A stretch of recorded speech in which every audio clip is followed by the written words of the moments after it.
então Guga Almeida, CEO da Trading Insights, que já está aqui com a gente para dar o tom desta quinta-feira no mercado financeiro. Muito bom dia para você, Guga. Bom dia, Isa. Bom dia, pessoal.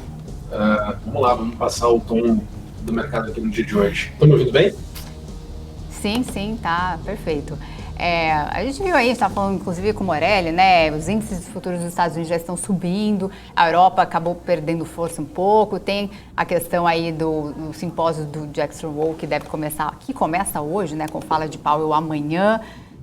Temos também dados da Europa, da economia da Alemanha. O que você tem a nos dizer nesta quinta-feira, Guga?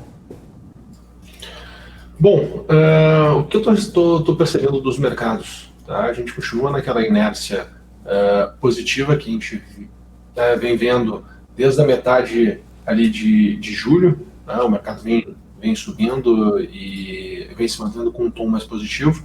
Acredito que muito em cima do pensamento, né, de que ok, o mercado já precificou a inflação, ok, o mercado já precificou elevação de juros nos Estados Unidos, ok, o mercado vem, né, percebendo que os múltiplos das empresas no Brasil estão atrativos e também, né, que o mercado está sofrendo esse impacto que a gente consegue perceber semana após semana de melhora na expectativa do PIB, melhora na expectativa em relação ao tema de inflação aqui dentro do Brasil, e isso trouxe novamente, né, a nossa bolsa trabalhar acima dos 110 mil pontos. Tá? A pergunta que fica, né, que eu me coloco é o seguinte: eu tenho estímulo para uma bolsa ir a 150 mil pontos? Será que eu tenho um cenário, um contexto para que a gente consiga ver ainda, né, principalmente as empresas que têm um peso maior no nosso índice, continuarem performando muito bem ou não? Tá? Será que eu consigo perceber esse alívio na questão da pressão inflacionária, esse alívio em questão de PIB, isso impactando no setor de varejo? Sim, consigo. Tá? E principalmente ontem até o Felipe comentou, né, uma alta bomba, explosiva, tá? Ou bombástica, ou algo do gênero, né, para o setor de varejo. Já estava comentando aqui no Morning News exatamente sobre isso, né, que na verdade, como se teve uma super desvalorização em função do varejo, em função de uma narrativa de que, ok, a gente está tendo inflação, está muito vivo esse tema de inflação e, obviamente, né, o mercado num processo de correção, acabou que os participantes do mercado zeraram suas posições de varejo e isso trouxe uma pressão muito forte ali em relação de preço. Então, um ajuste do mercado mínimo traria, né, uma possibilidade aí dessas valorizações que a gente percebeu. Então o mercado está mais dentro desse contexto, entendeu, Isa? Acho que todo mundo está olhando para a Europa e esperando o momento que a Europa também vai ter uma queda muito mais expressiva, muito mais forte. Saiu dados lá da Alemanha, né, o índice de confiança do empresário veio ali em linha, levemente positivo. Isso dá uma um certo alívio, mas também tem ata do Banco Central Europeu para sair hoje, né? Tem Jackson Hole amanhã. Então, assim, a gente está num patamar que eu diria que é um patamar de ajustar suas posições, rebalancear ali a sua carteira para aquelas pessoas que estão carregando posições mais de longo prazo, fazer um ajuste, né? Não criar uma grande expectativa, porque se o mercado volta a azedar nesses patamares, nesses contextos, que nós estamos aqui agora, é importante, né, gerar uma certa proteção, é importante conseguir fazer algum tipo de hedge, proteção na sua posição, porque podemos ter quedas aí que levem a patamares mais baixos do que a gente teve até então nas mínimas deste ano. Guga, vamos começar com o gráfico de IRB? Nosso telespectador adora quando fala de IRB. Vamos para o gráfico de IRB. Sempre dá cliques.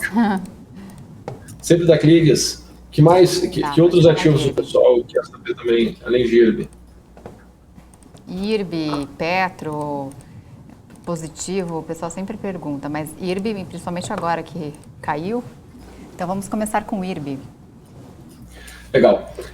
Se nós olharmos, eu acho que faz sentido a gente fazer uma reflexão um pouco mais longa, né, do comportamento aqui de IRB. Acho que quando a gente volta no tempo, né, ali para 2018, 2019, né, até o evento, né, que nós tivemos lá em relação ao balanço de IRB e toda a polêmica que se teve, que fez uma quebra de confiança por parte do mercado. E essa quebra de confiança fez com que todo o comportamento de IRB ao longo do tempo mudasse muito, né? Acho que ali em setembro, final de 2020, você tinha uma expectativa de que pudesse ter um repique mais forte, que poderia ter uma melhora, mas não aconteceu, né? E a gente teve uma grande desvalorização. Quando a gente olha numa questão relativa, né, quanto o IRB já foi cotada no tempo, aí quando está sendo cotada hoje, a gente tem uma desvalorização aqui de 95%. 95%. Né? E toda uma mudança, toda uma transformação de narrativa, porque ela estava presente aí, praticamente tudo que era fundo tinha IRB. Né? Nenhum analista conseguia falar mal de IRB. Era impressionante, só que o tempo passou. E o tempo passou e a narrativa mudou. Né? E aí existe algo em economia comportamental que a gente fala de disponibilidade de informação, ou seja, informação que é disponível por mais tempo, né, no último estágio, vamos assim dizer, né, de conversa. Então, quando a gente olha para isso, né, a gente consegue entender por que hoje as narrativas são como são. Né? Tanto que tem dois investidores emblemáticos aí em IRB, né, que querendo ou não, né, no início, quando falaram que o Warren Buffett tinha posição em IRB, ele disse que não tinha, nunca teria, né, nunca teve, não tinha, nunca teve, nunca teria. E a gente tem agora, né, a narrativa toda do Luiz Barsi, que é outro mega investidor, né, super bem sucedido, e que traz, né, querendo ou não, um voto aí de muita confiança para a IRB, né, quando a gente olha assim, e isso em algum momento no tempo vai refletir numa narrativa positiva. Então eu acredito que quando IRB começar a ter seu movimento de melhora, né, essa narrativa aí vai ser lembrada e isso vai gerar, né, algo que vai retroalimentar uma expectativa positiva e as coisas vão começar a acontecer. Quando eu olho para o gráfico de IRB aqui agora, né, e olho para esse momento aqui de IRB, o que me chama a atenção? Né? Primeiro, eu acho que está claro que a gente vinha aqui todo movimento de queda. Né? Não posso nem dizer que correção, isso aqui é muito mais correção, é queda, né? Porque tá muito abaixo dos níveis que se tinha ali no período do início das negociações, né, do IPO.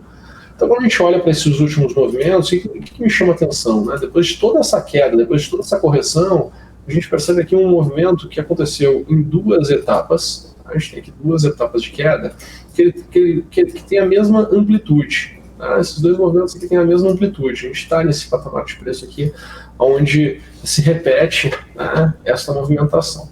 E o mais interessante é que no final deste movimento a gente tem aqui uma mudança de comportamento de IRB, ou seja, a gente tem aqui um movimento de valorização que é muito interessante, muito expressivo.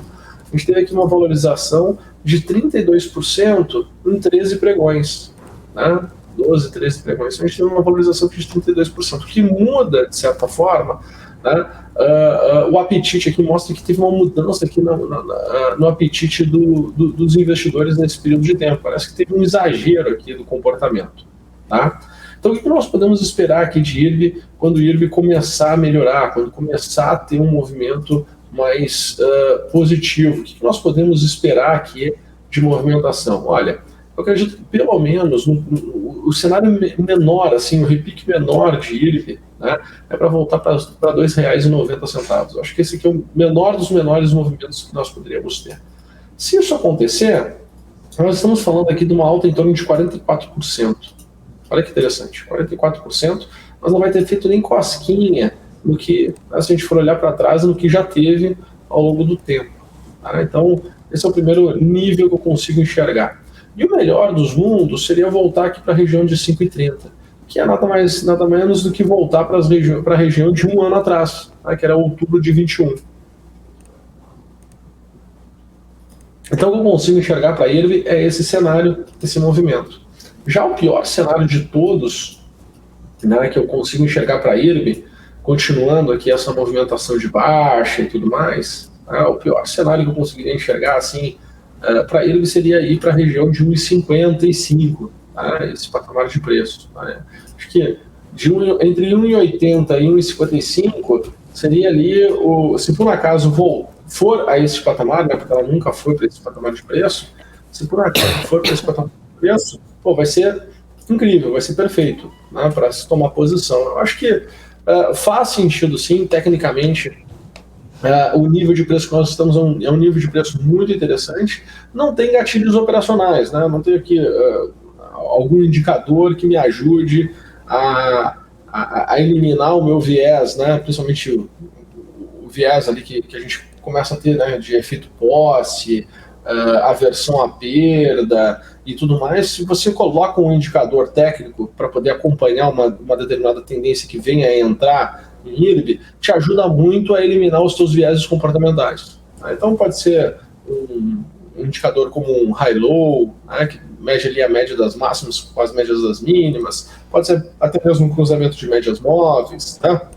Pode usar daqui a pouco alguma estratégia utilizando estocástico, parabólico, MACD, enfim, dá para pegar algum indicador que pelo menos ele traga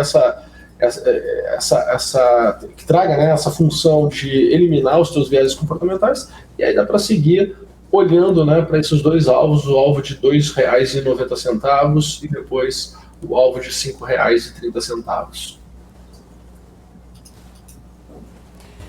Tá certo, vamos ver então como se comporta a IRB hoje, né? O fato relevante da IRB saiu ontem depois do pregão.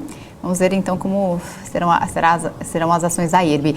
Guga, estão pedindo também Magalu. Magalu que lançou 3 games ontem, né? Jogos gratuitos ali para smartphone. O pessoal está pedindo para você ver Magalu. Vamos lá. Magalu é outra, né, que traz, de certa forma, uma polêmica, né? Acho que todo mundo... Existia uma narrativa no mercado que era qual será a próxima Magalu? O pessoal procurando qual era a empresa que traria uma bela de uma rentabilidade ao longo do tempo, como o Magalu trouxe de 2016, né, até o final de 2020. Então todo mundo falava, qual é a próxima empresa que vai trazer essa performance da Magalu? Né? E aí acaba que passa o tempo, e o mercado ele vai mudando seus comportamentos, a gente vai estressando, e o mercado vai chegando aqui chegou, né, num nível de correção em relação à máxima que nós tivemos de Magalu, muito interessante, porque nós tivemos aqui uma correção em relação à máxima de mais de 90%. Né? Ninguém gosta de carregar um ativo que vai se desvalorizar 90% no tempo. Né? Eu acho que no mínimo te traz uma dúvida muito grande se tu está posicionado ou não, e muda também as narrativas, né? Porque quando a gente estava aqui atrás, né, todo mundo falava, não, é impossível uma Amazon, por exemplo, vir para o Brasil competir com o Magazine Luiza, porque não tem, né, a logística de Magazine Luiza. Todo mundo encontrava, né, os porquê sims. Por que tu deveria ter? Né? Por que tu não poderia estar fora dessa onda? Por que continuaria mantendo os números que se tinha? Por que queria continuar mantendo o crescimento que se tinha? Né? Então todo mundo consegue enxergar aqueles pontos que a história está contando. Quando as coisas mudam e vai passando o tempo e essa mudança vai ficando, né, e passou bastante tempo, porque querendo ou não, quando a gente olha para toda essa desvalorização que a gente teve aqui ao longo do tempo, a gente está falando aqui de 412 pregões. Então, é 1 ano e meio aqui de negociação, né, de dias de negociação, né, pegando aqui os pregões, né, os dias que tiveram negociação no mercado. Né, não são os dias corridos, né, dias corridos foram 600 dias corridos. Então, praticamente aqui 1 ano e meio, quase 2 anos, de movimento de correção.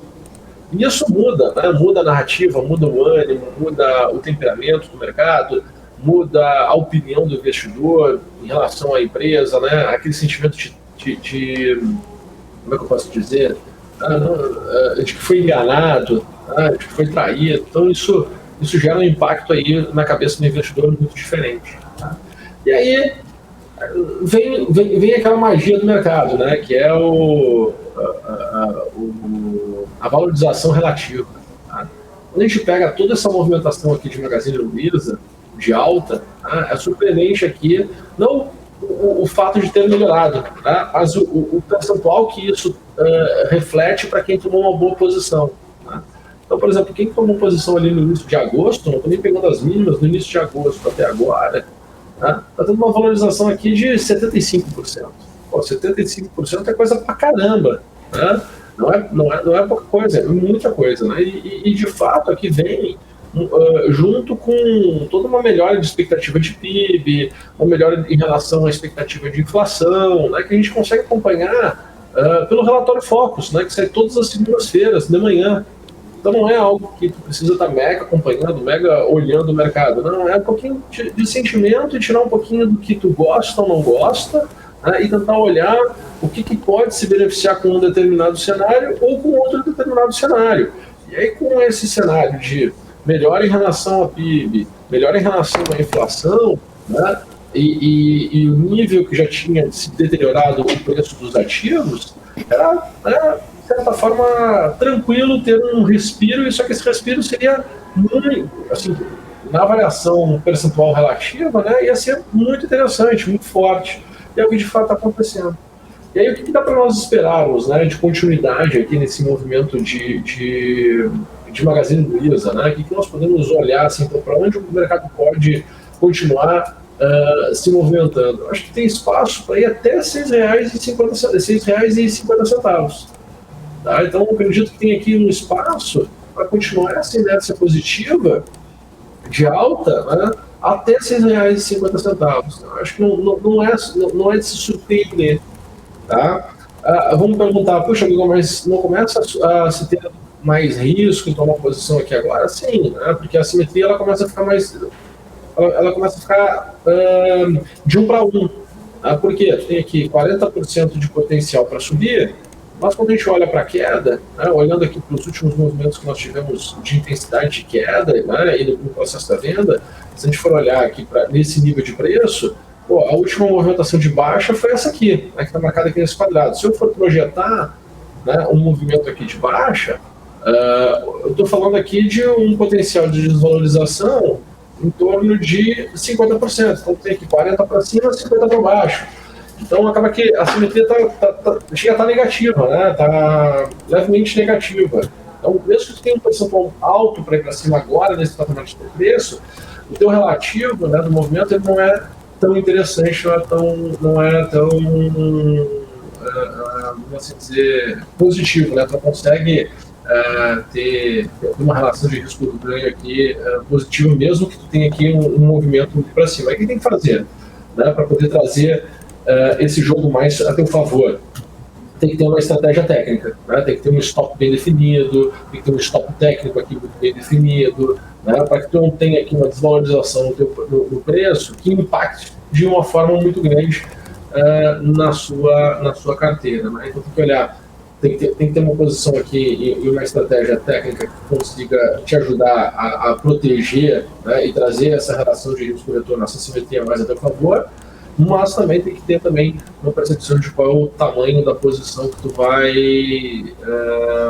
colocar, né, para a tua carteira, né? Então, olhando aqui para o Magazine Luiza, tentando trazer aqui uma visão mais estratégica, né, para quem está olhando aqui para comprar ou para quem está carregando sua posição, né, eu consigo enxergar. É isso que eu compartilhei com vocês aqui agora.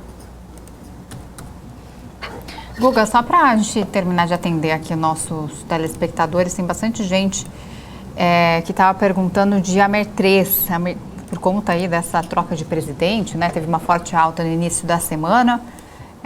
Vamos falar então de Americanas, para encerrar? Vamos lá. Americanas, né? Também vem se beneficiando aqui de toda essa questão em relação, ao meu ver, né, em relação à melhora de expectativa de PIB e inflação, já vinha mostrando aqui um contexto favorável, né? Como é que a gente percebe esse contexto favorável aqui que se tinha? A mesma coisa que a gente estava olhando para o Magazine Luiza, tá? Só que olhando aqui para Americanas, a gente também tinha aqui dois movimentos, né, para baixo, segundo movimento com a mesma amplitude, e aí o mercado ele começa a gastar mais tempo aqui nesses níveis abaixo, né, aqui num degrau mais abaixo, e aí tem uma resposta muito forte do mercado, tá? A gente tem uma resposta positiva muito forte do mercado ali entre os dias 6 de julho e o dia 12 de julho. Tá? Então, foi o primeiro movimento que mostrou, olha, existe uma chance do mercado inverter a sua tendência. Tá? Depois, o que nós tivemos? Nós tivemos aqui uma pausa do mercado, o mercado ele fica mais lateralizado, apesar de ter corrigido. Quando a gente olha para a amplitude dos movimentos dia após dia, tá? Eles mostram que um dia sobe, outro dia devolve, outro dia cai, mas depois sobe. Né? Como é que eu percebo isso? Olhando aqui pelos movimentos, olha aqui o movimento do dia 26 e 27 de julho, olha o dia aqui do dia 3 de agosto, depois do dia 5 de agosto, essa movimentação que nós tivemos aqui 9 de agosto até o dia 11 de agosto. Então tu percebe que, apesar de ter vindo caindo, né, ao longo da semana parecia que estava muito mais lateralizado. Tá? Aí o mercado faz suas mínimas no dia 12 de agosto e aí começa de novo a melhorar. Né? Então, apesar de nós estarmos tendo aqui um evento que mostra, né, e traz essa cara aqui de que a gente traz esse porquê, né, do mercado estar trabalhando aqui na região de 18,40, isso tudo já era, de certa forma, percebido que existia esse potencial para esse movimento acontecer, já desde o início de julho. Né, desde o dia 5 de julho, o mercado já vinha se preparando para essa inversão de tendência. Tá?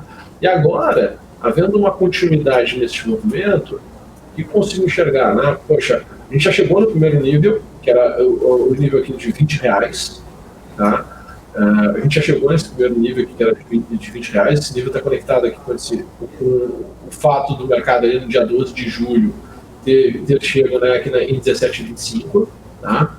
A sequência para ir para R$22,70, R$22,70, e aí se o mercado quiser melhorar e melhorar bastante, podemos dizer, quem sabe, que o mercado possa ir a R$38, né? Seria super otimista, mas está lá, R$38,30 é a região de preço que nós estávamos lá também em outubro de 21. Né? Então, parece aí que o mercado tem chance de voltar para o mesmo patamar que a gente estava no final do ano passado, né? No final desse ano aqui de 2022. Tá certo. Obrigada, então, Guga, por atender os nossos telespectadores. Obrigada a você que participou aqui do nosso chat.